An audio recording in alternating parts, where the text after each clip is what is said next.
Welcome, friends. Welcome to the monthly meeting hosted by Isha. My name is Jagannath. You can see my master's picture, uh, or master beloved Isha Puriji here. I'm a disciple of his in the path of Shurat Shabda Yoga. Uh, Before starting, I just wanted to give you a little bit of update, which I failed to do last time when I was speaking around a month back. I went into it and then somehow got off tracked.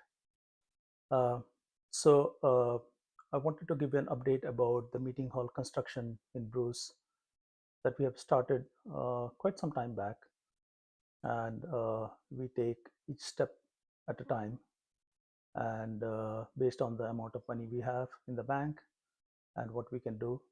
So this year we wanted to erect the structure of the building, the metal work. So the foundation is already done. We have piers that were created on which the columns are going to rest for the building. And some of you who are watching or who watch the camera feed from Bruce might have seen some metal work arrive. So some roof material and some joist. Those things just arrived recently, and we are hoping that rest of the material will arrive in a month or two. But before that, we evaluated the condition of the work that was done previously, and we had, as I had mentioned before as well, that we had uncovered some issues. So we were in the process of fixing it. So the fix has been applied.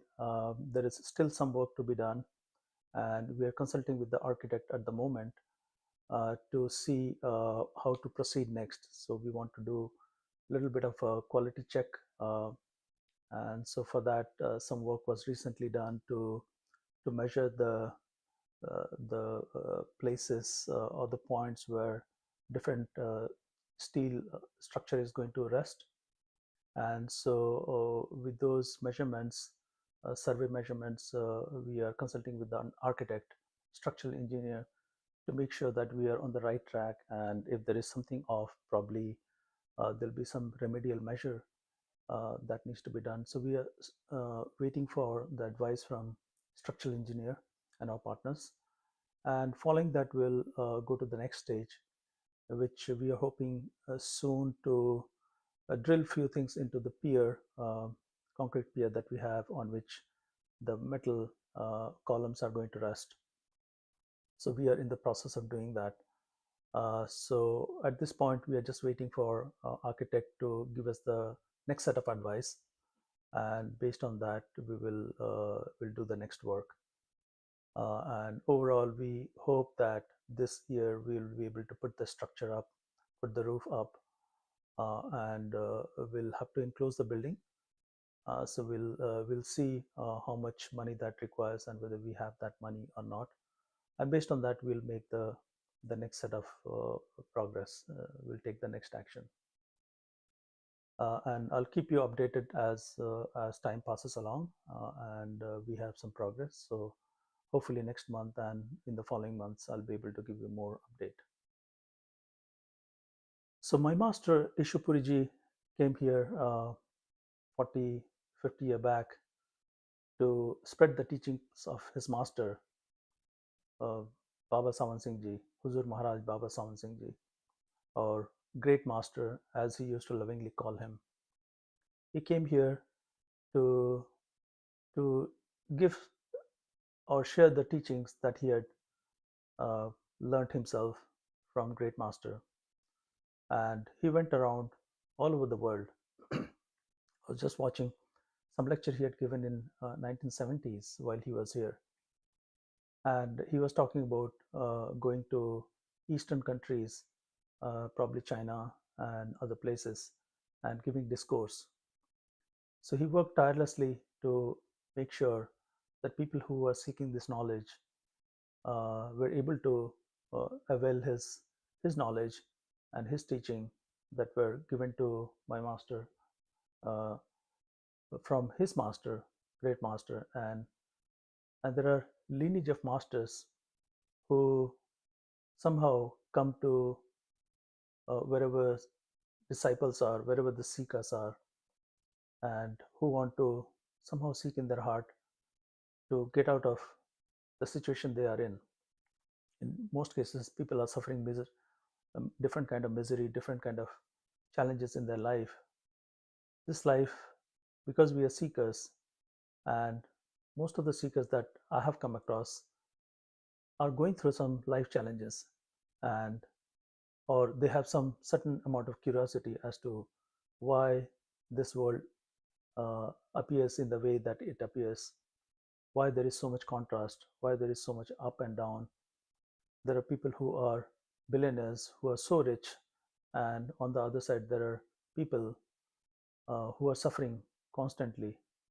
If you see the world events in that has happened in just last few years, there have been so many wars, and recently between Israel and Gaza, Israel and Iran, and Ukraine war. A lot of satsangis have been impacted by that as well. And this is just recent war. In the past, we have had so many wars. Just to uh, maybe, if you dig deeper into the reasons of the war, it probably arises because of the greed. There are people who want to hold on to power, who don't want to share things that they have, whatever the reason may be. But our life gets impacted. A lot of people suffer because of the passing away of their families, friends, and death is all around us. And we somehow look at the death, we know people are impacted, but somehow we forget that it is the it is the same thing that is going to happen to us. And there are a lot of accidents that also happen where people suddenly pass away. And we are here on this planet that we call Earth for a very short duration in comparison to the life of this planet, which is estimated to be around 4 billion, 4.5 billion years. Our life of maybe 80, 90, 100 is so small in comparison. So we are not even a blip on this time scale. We appear somehow, we know how we appear because we remember our childhood, we remember our parents. But in the comparison to the larger time scale that is playing out, we are not even a small particle of dust. And we come here, we experience this world, and we die. And it turns out that there are a lot of people who remember their past life, and they remember being born. Uh, Recently, I was watching a video of a work done by a man, professor called Ian Stevens, and who looked at the phenomena of reincarnation, where apparently in the West it was not believed that reincarnation is possible. In the West, because of the nature uh, or the fact we follow materialism, and we believe that we exist somehow in this body and we die, and that's it. It's a solitary life. It's an accident. Life is an accident that happens, and there is no follow up after that. After that, there is no continuity. Whereas East believed that we come here, we are born to have some experience, and we have a larger purpose to the life, and we are participating in a much larger play, that this life that we live is just a small page or a small maybe sentence of that story that we embark on, and we continue playing this story across our life. So the life, or whoever it is that is experiencing, which is beyond this body, that experience continues, and sentences are written, chapters are written, and we go through that story, that the inner being of within that person that is playing this role, he continues to experience that. He continues to see that his story is revealed in time. He plays that role that he has embarked to to play, and he continues that. So in East, the concept of reincarnation is pretty much accepted. We just marvel at how uh, a soul or inner being or self that is going through this journey that takes strange twists and turn, strange kind of stories and are intertwined between people. Whereas in West, because of our concepts of materialism and our belief that this life that we live is just solitary, it just happens by coincidence. There's a spark of electricity somehow, and we are alive. And when we die, chapter is over. It never continues. So this person, this professor Ian Stevenson, collected a lot of stories of people, and he went about finding out why these people are able to recollect their past life and whether there was any validity to it. And he was a researcher, and he meticulously, at least in the from the videos and literature that I've seen, that he was the first one, or the recent one. Although there have been saints in the West, like Edgar Casey and many others who have touched upon this subject and talked about the fact that people reincarnate, but it has not been studied in a scientific manner in which people in the West could accept it, or scientists or academics uh, could could refer to the material that was meticulously collected, and that can be validated through the process of science. So this person kept a record of almost 3,000 people who have experienced uh, reincarnation, who at the time of birth or even later, as they in their childhood, as they were growing up, they could recall the places they had been born to in the past life and how they died. Uh, there was a incident of, and not only he uh, looked at the life of 3,000 people and kept a detailed record. Basically, he investigated all of that with his team, and recorded all those findings and compiled a book, and I forget the name of the book, but he kept a record of different things that happened in person's life and what were unique characteristics that he saw. And he saw that there are, in some cases, there are birthmarks or defects associated with the child that has nothing to do with this life per se, and seems like they're just born with that.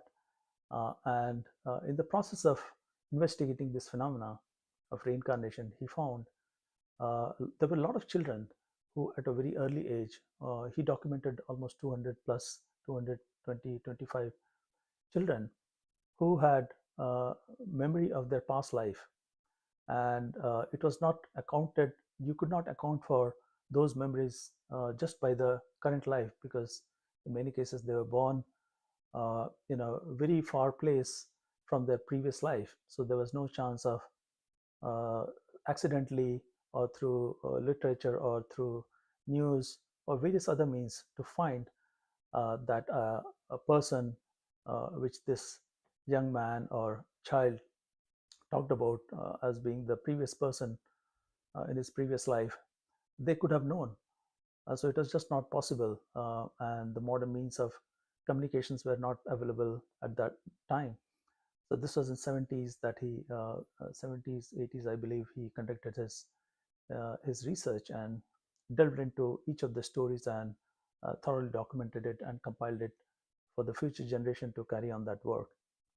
And he not only talked about the stories of these kids, but some of the symptoms, the birthmarks that were the children in some cases were born with, that felt like they were just carrying on from the previous life. So in one case, there was a child who on his right side, it was the right side of the face hadn't developed quite well for whatever reason. when the child was born. But the child had memory of the past, and he said that I was such and such person, and I was shot with a shotgun in a close range on the right side of my face, and that's how I died. And Dr. Stevenson and his researchers went to went to find if that was true or not. So they visited the place where it happened, and through the medical records, they were able to find out whether that was true or not. And they indeed found that a person had died with the injury on the face because he was shot with a shotgun in a close range.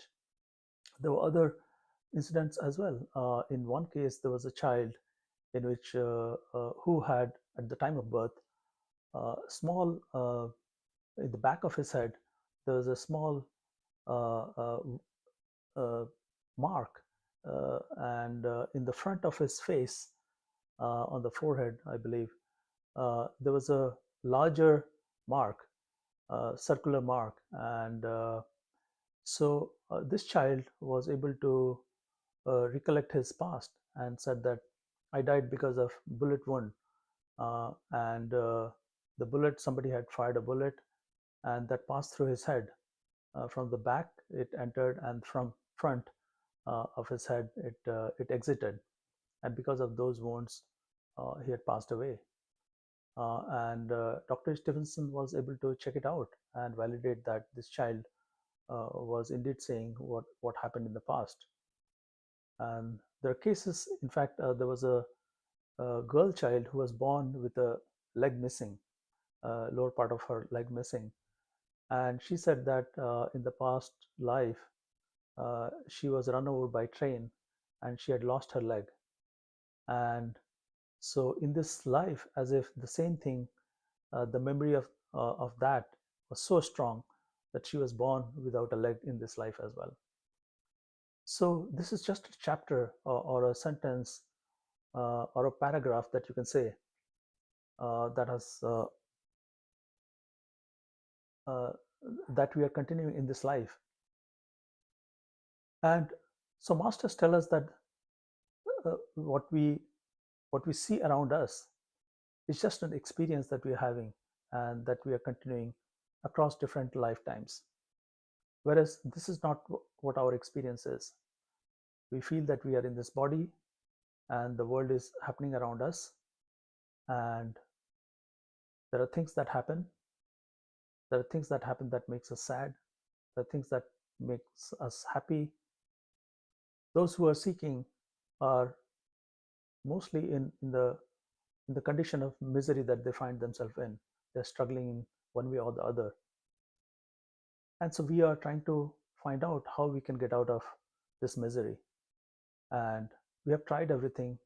We've been to temples, we've been to different places of religion and tried to find solution. But somehow just the words don't satisfy us. And when our seeking becomes so big that we cannot, we want to exit this game, we want to exit this experience, but we are unable to.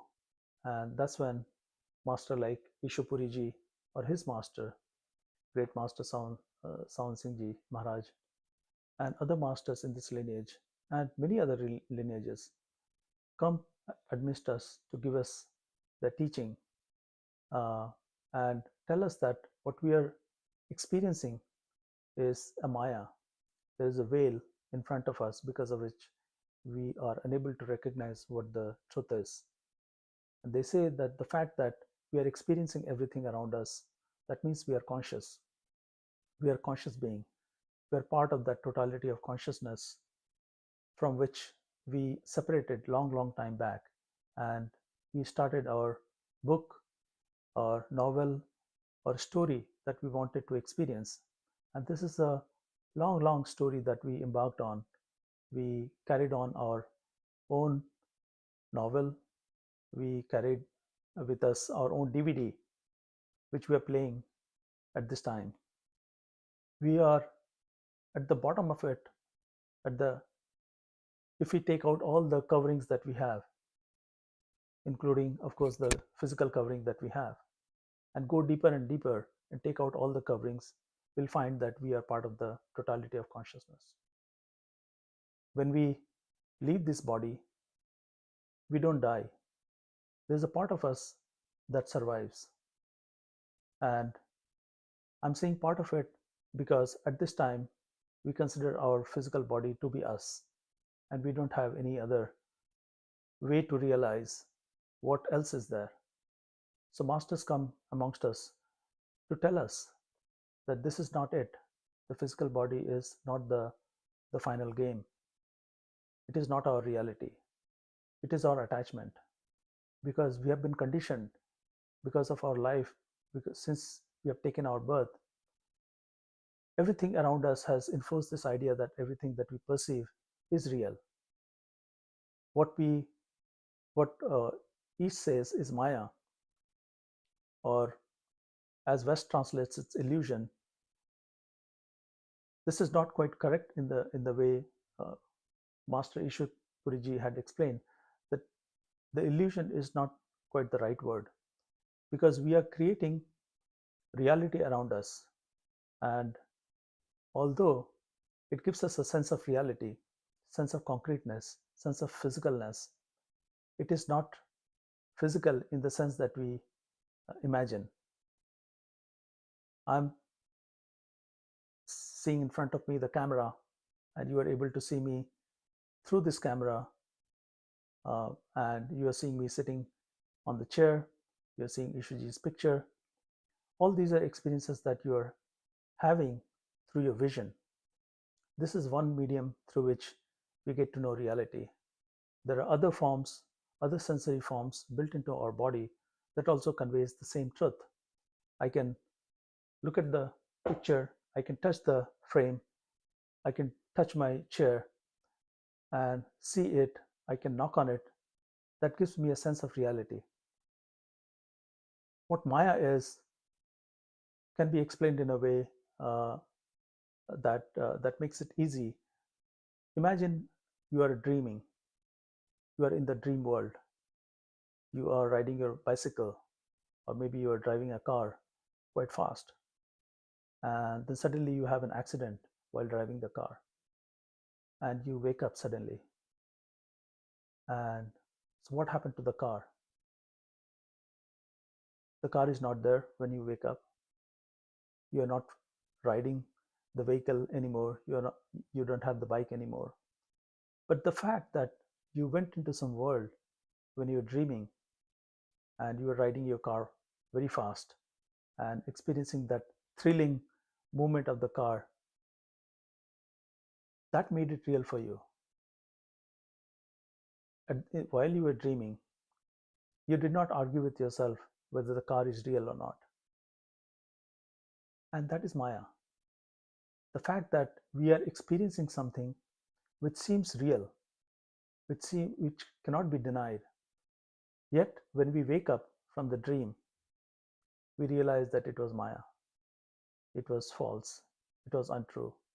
And it was all created by, call it brain or something, some process that works in us. And we all are capable of us. Because if you look at your life, you'll realize that every day we sleep, we do our regular chores, we are interacting with this world, and at the end of the day, we sleep in our bed, we dream, and we get lost. We get lost in our dream, and when we wake up, sometimes depending on the type of dream we had, we could either remember it or we don't remember it at all. When we do remember it, we can recall that how vivid that dream was, how realistic that dream was, how fun it was. But it could be a dangerous dream also. You could be going through maybe a tiger is attacking you in the dream. Then it can be scary. Or as I was saying, in the dream, if you're driving a car and if you have an accident, because of the accident, you wake up. And so, is it possible that this life that we are experiencing is also similar to a dream? And that's what exactly saints different masters, different teachers who have experienced that reality tell us that this is just a dream as well, similar to the dream that we have every day, although we forget it. And sometimes when we remember, we have glimpse of what happens, but we dismiss that process as okay, it happens with everybody. There's nothing to pay attention to. But this life, what masters tell us, is similar to the dream that we have. It's just that the solidity of this experience conveys to us that this everything that we experience is so real.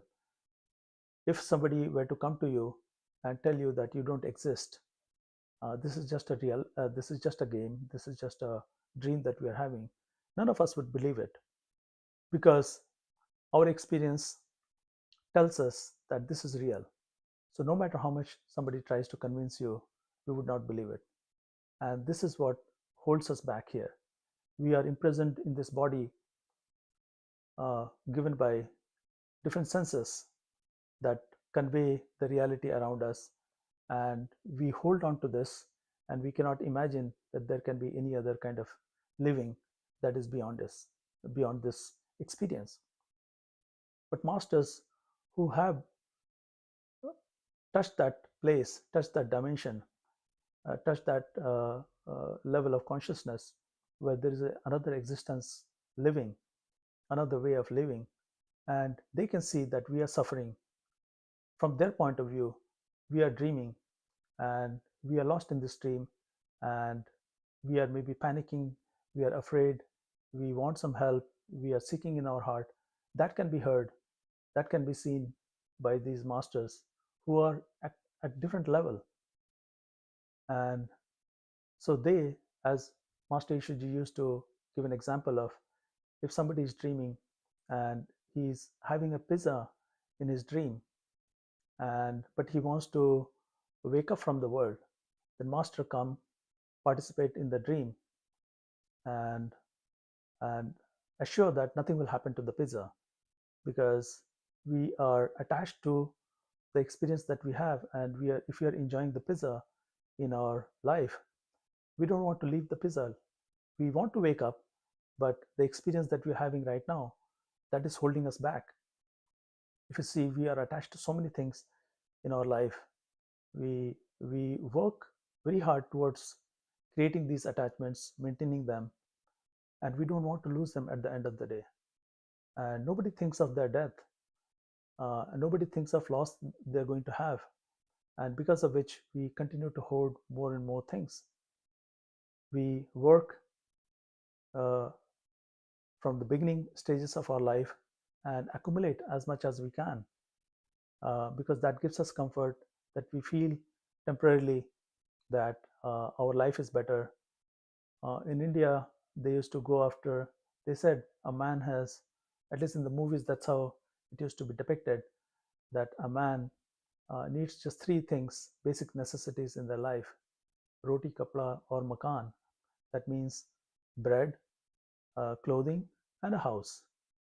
And that is true for most of the human beings wherever they are.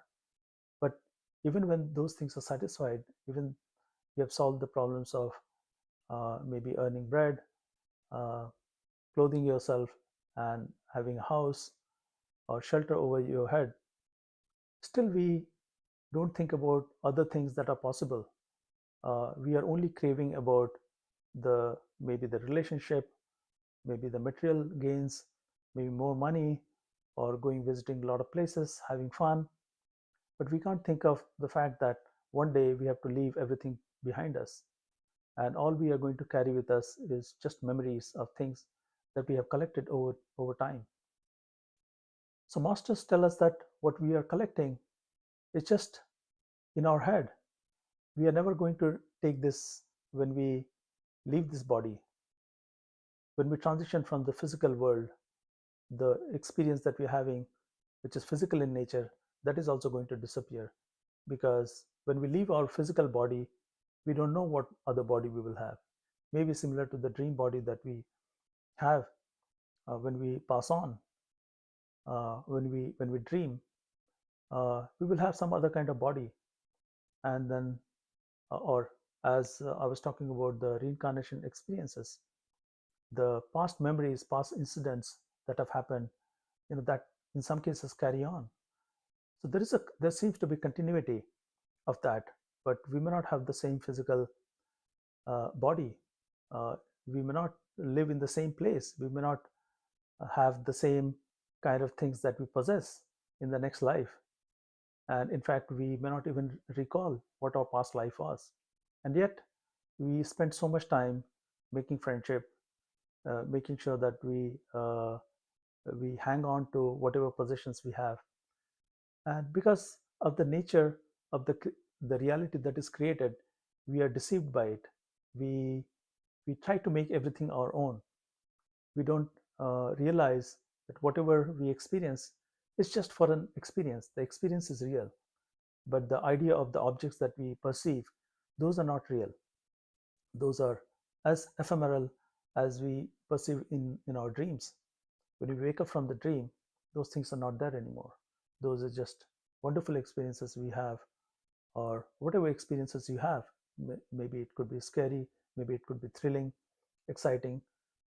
So we are having this experience in this world similar to the dream world, but it is we find this dream being very rich. I mean, we never address this as our dream, because this is the only reality we have. And masters who come in our life, because they know the reality, another level of reality that they experience. And for perfect living masters like Master Ishupuriji, for them, because they are perfect, they are one with totality of consciousness. And from their experience, they're able to see what what experience we are having, how much we are seeking in our heart. So to wake us up from this misery, they participate in our life. Because if they came in a different form, let's say as a plant or as an insect or something else that we cannot recognize, then we cannot hear their message. So they just come in an ordinary form, like just one of us.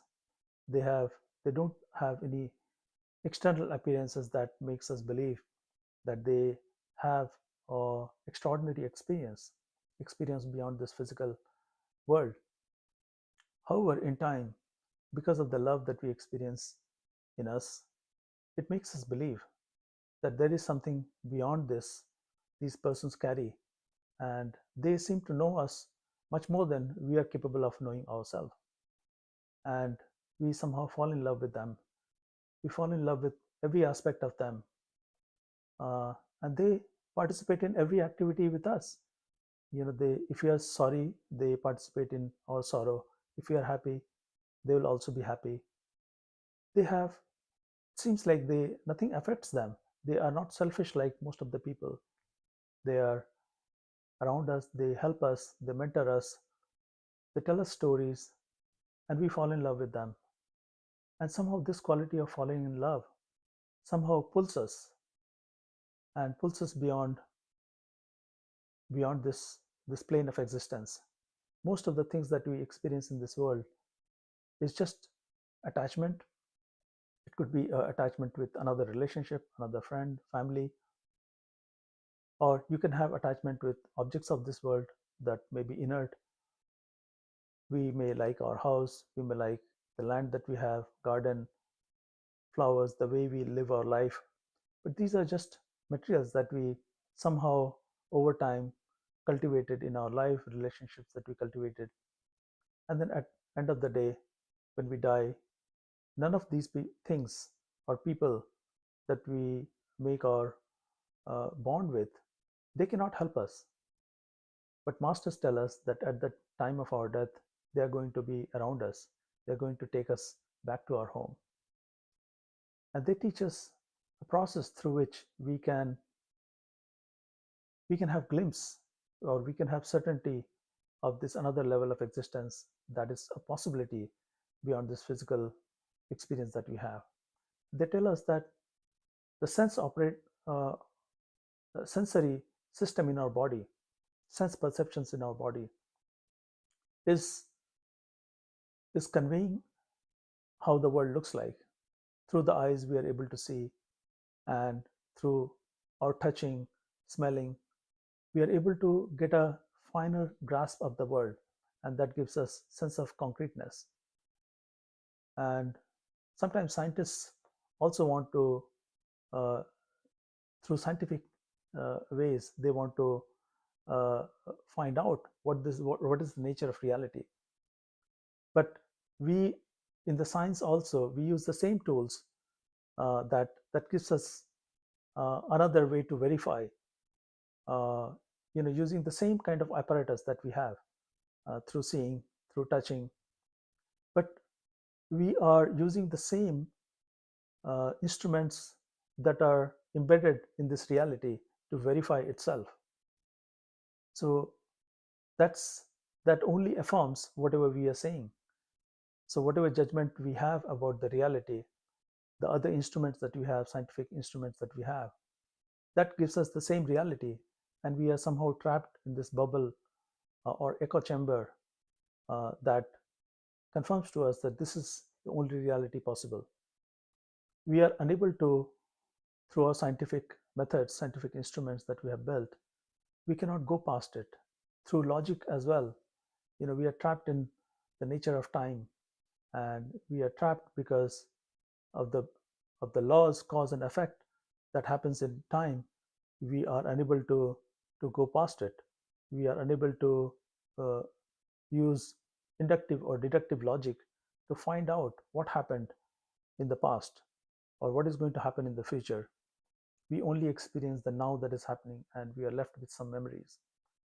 So whereas masters tell us that there is a way to check out what reality looks like, and we are realizing this world, we are believing that this reality that we experience is real because of our senses, and these different senses combine to give us the concrete sense of reality. And if you take out, let's say, some sense, if you're not able to see, but you can still touch and confirm that something is real. You can hear the sound. If you hear a glass bottle fall and break into pieces, you can hear the sound of it, and your mind is going to conclude that yes, there was a water bottle. You can touch it. You need not see it. When a room is dark, you can only touch and get a sense, but you have an impression of the objects from your past experience, and then you can make out what the shape of the object is. You may be able to see, but maybe you won't be able to touch. Let's say if there was a hologram, you may be able to see a picture of a man, but because it's a hologram, and if you touch it, if you try to touch it, you may not be able to touch it. Then you will consider that as unreal because it's not confirmed by other senses that uh, we have, and that gives us a sense of that reality. So it is very important for the senses to be present, uh, for us to give us that reality. Now we forget that the senses that we talk about, these are not us, because we are able to make out that through introspection we can deduct that through the eyes we are able to perceive this world. What happened when we are lying in the bed, when we are dreaming? These physical senses are not operating, yet somehow our perception of the dream still goes on.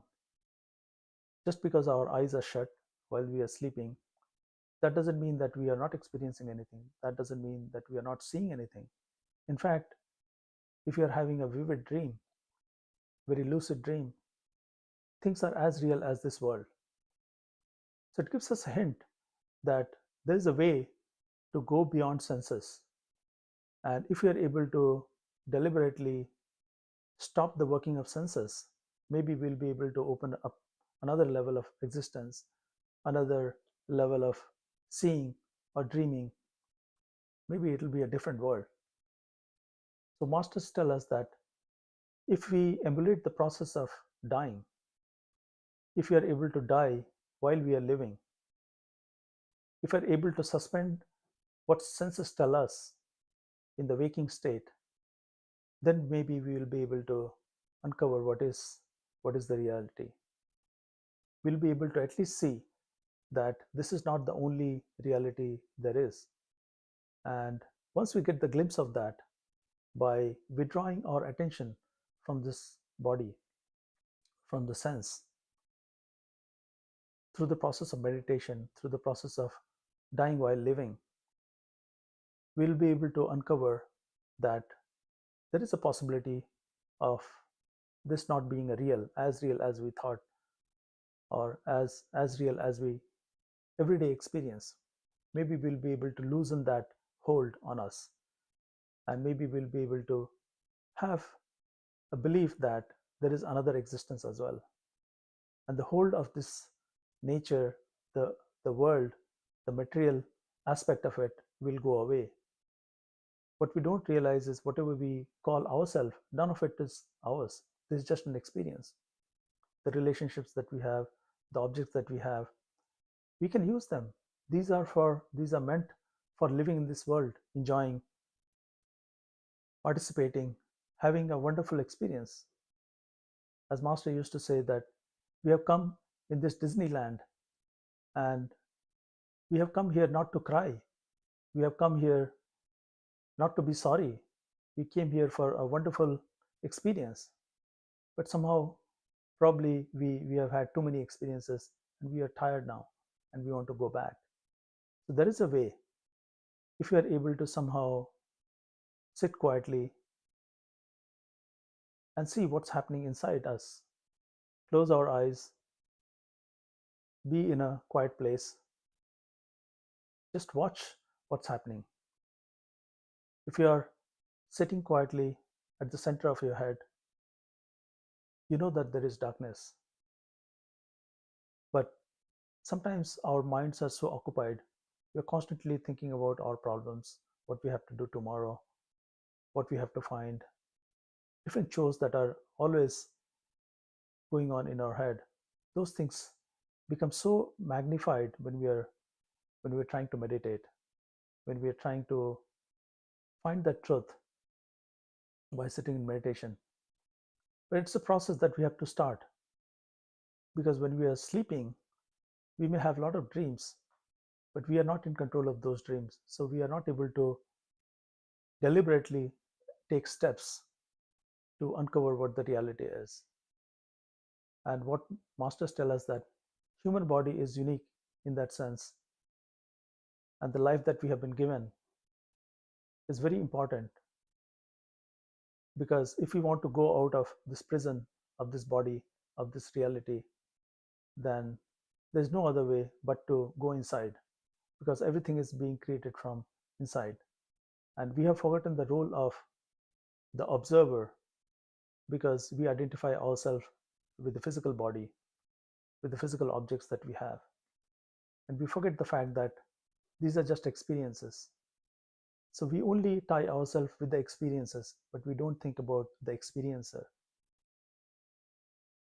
Ishiji used to talk about different scientists. Einstein, at the time of his death, he was sorry that he was not able to evaluate the perspective of a seer, the experiencer, although he came upon many discoveries that are very important in physics, but he was unable to see what role the consciousness, the observer itself played. Now a lot of experiments are nowadays being done, where they consider the role of consciousness itself in the experiment. So there is question being raised as to the fact that we are observing something, we as a conscious being are observing this world. Does it change the world in some way? I was reading about this project called Global Consciousness Project. Scientists believe that everything in this world is random, and so for the purpose of experiment, they devised this random number generator, and so it basically generates either 1 or 0, like in the computer binary code. So the likelihood of being one, probably there is a bit that gets flipped, and let's call it 1 or 0. So these are the only two possibilities. So randomly these numbers appear either 0 or 1, and if you count the number of 1 and number of 0 over a long span of period, uh, the number of 1 and number of 0 should be same. These are a law of large numbers. So the number of 1 and 0 tend to be same over a long period of time. And so scientists wonder if through consciousness, can it be changed? The outcome, can it be uh, affected because of our conscious participation in these activities? So is it possible to consciously change something? So scientists wanted to have a proper experiment through which it can be done. So uh, the observers or people who want uh, the outcome. So one of the hypotheses is that yes, as an observer, we can influence what happens. So if this is the hypothesis, then you'll have a bunch of observers, bunch of people using their intention to change the outcome of maybe number of ones or number of zeros, and see if it indeed a separate instrument that is not connected physically with any of the observers, can the outcome of these instruments be changed? Can the number of 1 or 0 be affected by just observing? And they did large number of experiments across different periods of time and got a very statistically significant result. And because these are different observations that are taken in a large period of time, it has to be significant enough, statistically significant enough to be meaningful or counted as a concrete evidence. And they observed that yes, with intention, somehow you can influence the number of ones or the random numbers that are generated. And so and it is now at least a lot of people who are noticing this, and it has been replicated by different universities and validated that indeed it is true. Indeed, it is possible for observer with intention to change the outcome. So we forget the role of consciousness whenever we talk about scientific discoveries, scientific experiment. We never count, we never believe, we never expect that the observer will be able to somehow change the result.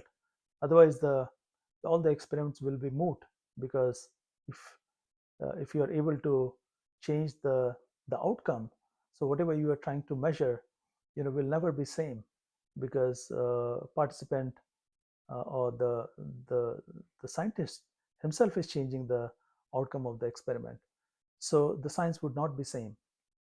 So a lot of scientists in early 20th century did not believe that a human being or the participant can in any way influence the outcome. Only when the quantum mechanics came into picture, and a lot of we started talking about subatomic particle, and when particles were considered to be sometimes wave or particle, that's when a new science had to be created, and they, through scientific modeling different laws, they were able to also say that the fact of observing also can change the outcome. And so somehow the science is also accepting this fact, and it's a hard science, hard physical science, although subatomic. There were some laws believe that yes, the influence of the observer cannot be disregarded. But for as far as the practical aspect for us is concerned, we also have to assume that we as a conscious being are participating in this world, and we are observing everything. And this fact that we are conscious, and we don't know where we got the consciousness from, but we know we are conscious. Nobody can tell you that we are not observing this world. Whatever we see, that confirms our reality. So we don't need any proof for that. We don't need theory. We don't need scientific proof or some kind of certificate to tell us that we are living beings. We can see, we can observe, we can think, we can make up our mind, we can have decision, and we can interact with this world. But our problem is that we are attached with this world, and we think this is the only reality, and we are trapped in this world. This is like a prison for us. So if we want to get away, or we want to find a way out of it, there is one way that Creator Himself has built into us, and the door of which opens from inside. All the sense apparatus that we have, sense perception that we have built in our body that convey the sense of reality, all exists in our body and mostly outward facing. But there is an inner door that we can, if we can find, we'll be able to exit through that and find that we are still there. There was a video that I watched recently in which a lady who had a near-death experience, she lost her, she was in the hospital and she was being observed, and suddenly she lost her heartbeat, and for almost 8 minutes she was declared dead. And her this lady's parents were coming to the hospital, to do, because she had passed away, she was declared medically dead, because all her vital signs had gone. And so they were all preparing to take the next step and visiting the hospital. But this lady, in that 8 minutes that she was gone, medically dead, she lived almost 3 months of life somewhere else. And after she woke up after 8 minutes, uh, of course the medical staff was very surprised, and her parents were also extremely surprised. But she was able to narrate in very vivid detail the life that she lived, 3 months, interact with different people. It was as real as this world itself. For her and many other people's experience, uh, this I believe this phenomena of near-death experience in the West is slowly being accepted more and more, because of the nature of maybe YouTube or different social media. The awareness of these things are also growing, and as the material concepts weaken in our mind because of the exposure from the teachings of East and many masters, and the fact that YouTube and different social media help us disseminate this information much easily. We can share this incidents, stories, and so on, and we can quench our thirst about this curiosity of whether life continues on or not. At least we can find some stories that gives us a glimpse, even though it is not our experience. But many people talk about the similar experiences, and we can't say, it's hard to say that this only is possible with certain people, and other people are bereft from this kind of experience. And masters tell us that they are also ordinary beings, and they have been uh, granted or blessed with their experience because of their master, because of the grace, love, and devotion. They have been touched in their inner being and been able to rise up to that level of consciousness from where they were able to experience this creation as another chapter in the set of experiences. Like many others, a lot of people who have had experiences of beyond this world, they say that there are many other levels of awareness that exist. So this is not the only one. And we, because of our identification with our body, our job, our family relationship, and so on, we believe that losing this uh, uh, will make our life void. We won't have anything. So we fear for the loss of things that we like, and when we do lose them in this physical world, our we somehow we cannot deal with that loss, and we cannot move beyond this. And so somehow, for whatever reason, whatever is going on in our life, we somehow become seeker, and we try to look for path away from or way away from this world. And because of our seeking, the master like Ishupuriji come into our life and give us a teaching that there is a way to approach this, and find through examples of their own life and different stories.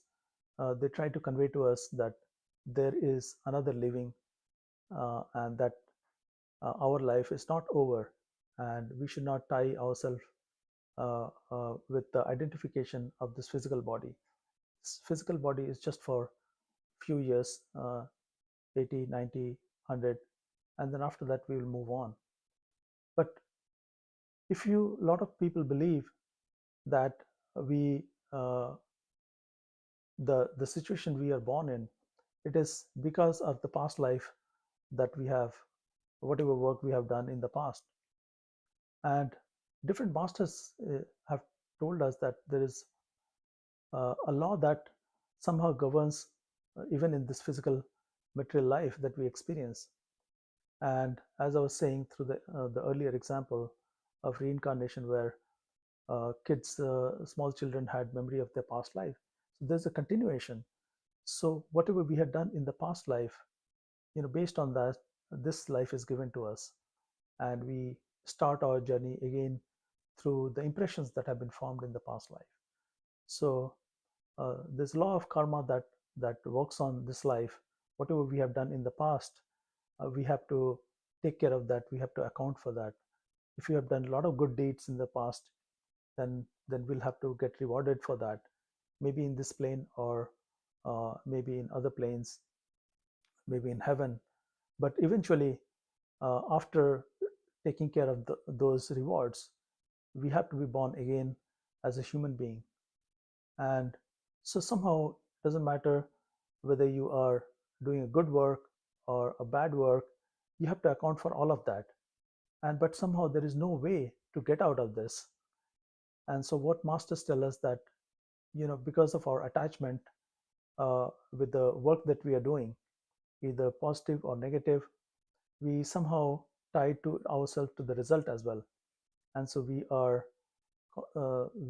caught up in this cycle of death and rebirth, and this goes on forever, unless you, because of your seeking, you meet a perfect living master who comes into your life and gives you that teaching, and gives you initiation, and tells you, and not only tells you, but accompanies you when your life ends. And he gives you a hand, and gives you a promise that he's never going to leave you, and he holds on to that promise when we pass on from this life onward. But we don't have to, and masters say that we don't have to wait for that day of when we die, but we can simulate that death. And as we loosen the hold of this world, which is coming to us through our sense perceptions, as we loosen that, we find that there is another existence. And as we deepen into that existence, as we get more glimpses, then we bring the conviction in ourselves that there is a possibility. There's a possibility that this could be a dream. And that's when we start our journey to finally wake up from this experience. And that's when we truly can call this as a as an illusion, as a maya, as a dream. And before that, we just have to keep trying, We have to uh, act, we have to meditate, we have to follow the teachings so that we can find the truth, not only by the scientific experiments that science is engaged in, but we have to convince ourselves. And right now we are convinced of this concrete world. That's why we cannot get out of it. So unless we go beyond this mind, and mind is what is giving you the perception of this world through sense perceptions, unless we can silence the mind, unless we can make the mind itself realize that what it thought was the reality is no more a reality, till then we'll be held by this world, which is a prison, will be held by this body, which is a bigger prison. And so, to go beyond this, we have to find that inner door through which we are able to escape this world and get the glimpse of another world, from where we'll be able to see that this is another existence. And as we continue this journey with Master's blessing and with his hand, we'll be able to finally find what is the total reality. And I hope you all get to practice, and I wish for all you to find your own truth, which is same for everyone. But we are just experiencing everything as a different perspective. The world that we experience is same for all of us, but we are a different point of view, living in different places, and we are able to observe the same reality. Uh, uh, this physical reality that we all experience, they are being seen, witnessed from a different point of view. It is as if the totality of consciousness himself is experiencing its own creation through different lenses, a different point of view.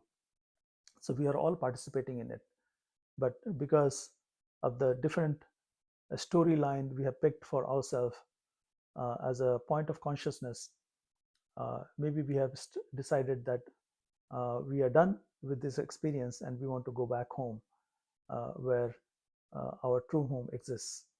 And so let's start this journey by going inside and shutting the doors of external perception and see what lies inside, and continue this journey to find what we truly are, which is not our physical body, but much, much more. And these are just experiences that we're having in time. With that, I'll conclude this satsang. Probably next meeting will also be remote, but after that, in September, hopefully I'll be able to see many of you. Many of you have written to me, and I'm happy to come and talk to you, and hopefully we'll see you over there. Thank you.